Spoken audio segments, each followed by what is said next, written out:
மோடிஜி அவர்களை மீறிய ஒரு தலைவர்கள், அவருக்கு இணையான தலைவர்கள், அவருக்கு போட்டியிடக்கூடிய தகுதி பெற்ற தலைவர்கள் எதிர்க்கட்சியில் இல்லை. பீகார் மாநிலத்தினுடைய முதல்வர் அவர்களே பாரதிய ஜனதாவோடு இணைந்து முதலமைச்சர் பதவியை அவர்கள் தக்க வைத்து கொண்டிருக்கிறார்கள். ஒரு காங்கிரஸ் சட்டமன்ற உறுப்பினராக இருக்கும்போதே இந்த பணி நடந்திருக்கிறது என்று சொன்னால் காங்கிரஸ் பக்கம் மக்கள் இல்லை என்பதை எடுத்து காட்டுகிறது. விஜயதாரணி அவர்களை பாரதிய ஜனதாவுக்கு வந்திருப்பதை அவர்களை மனதார நான் பாராட்டுகிறேன். ஒரு பதவியிலிருந்து வந்து ஒரு இயக்கத்திலே மாறும்போது எவ்வளவு சிரமம் இருக்கும் என்பதை நான் அறிவேன். காங்கிரஸ் பேரியக்கம் இந்தியாவிலே இல்லாமல் போய் கொண்டிருக்கிறது என்பதற்கு இது ஒரு எடுத்துக்காட்டு தான்.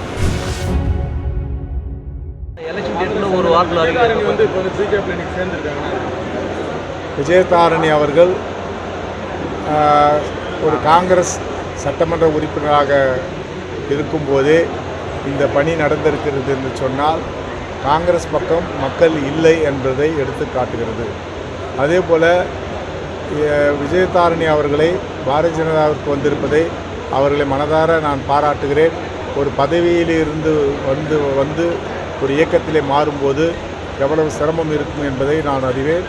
ஆகவே அவர்களுடைய வாழ்த்துக்களையும், காங்கிரஸ் பேரியக்கம் இந்தியாவிலே இல்லாமல் போய் கொண்டிருக்கிறது என்பதற்கு இது ஒரு எடுத்துக்காட்டு தான். இந்தி கூட்டணியை உருவாக்கிய காங்கிரஸ் பேரியக்கம் இன்றைய தினம் ஒன்றுமில்லாமல் இந்தி கூட்டணிக்கு பொறுப்பாளராக வந்த பீகார் மாநிலத்தினுடைய முதல்வர் அவர்களே பாரதிய ஜனதாவோடு இணைந்து முதலமைச்சர் பதவியை அவர்கள் தக்க வைத்து கொண்டிருக்கிறார்கள் என்பதும், இந்தி கூட்டணியிலே வேட்பாளர்கள் இல்லை, இந்தி கூட்டணியிலே ஷேக் அப்துல்லா தனித்து போட்டி என்று சொல்லியிருக்கிறார்கள், மேற்கு வங்காளத்திலே தனித்து போட்டி என்று சொல்லியிருக்கிறார்கள். ஆக மொத்தத்தில் பாரத பிரதமர் நம்முடைய மோடிஜி அவர்களை மீறிய ஒரு தலைவர்கள், அவருக்கு இணையான தலைவர்கள், அவருக்கு போட்டியிடக்கூடிய தகுதி பெற்ற தலைவர்கள் எதிர்க்கட்சியில் இல்லை.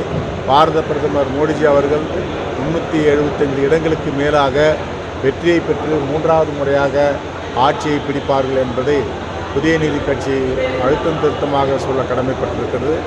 தமிழ்நாட்டிலே ஆருடன் சொல்லுகிறார்கள் கூட்டணி கூட்டணி என்று.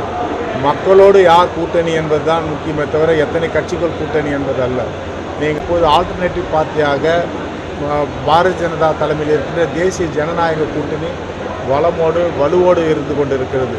மக்கள் 3வது அணியை பாரதிய ஜனதாவின் தலைமையில் இருக்கின்ற தேசிய ஜனநாயக கூட்டணியை மிகப்பெரிய வெற்றியை கொடுப்பார்கள்.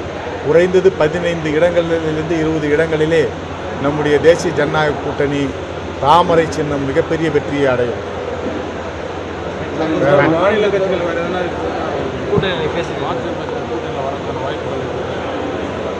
அது பாரத பிரதமர் 27 வராரு, 28 வராரு, 2 நாட்கள் சுற்றுப்பயணம் செய்ய இருக்கிறார்கள். நிறைய அரசியல் மாற்றங்கள் நிச்சயமாக நடக்கும். நிறைய மாற்றங்கள் இருக்கும். இதுபோன்ற செய்திகளை மேலும் தெரிந்து கொள்ள எங்களது யூடியூப், ஃபேஸ்புக் மற்றும் ட்விட்டர் ஆப்களை சப்ஸ்கிரைப் செய்யவும்.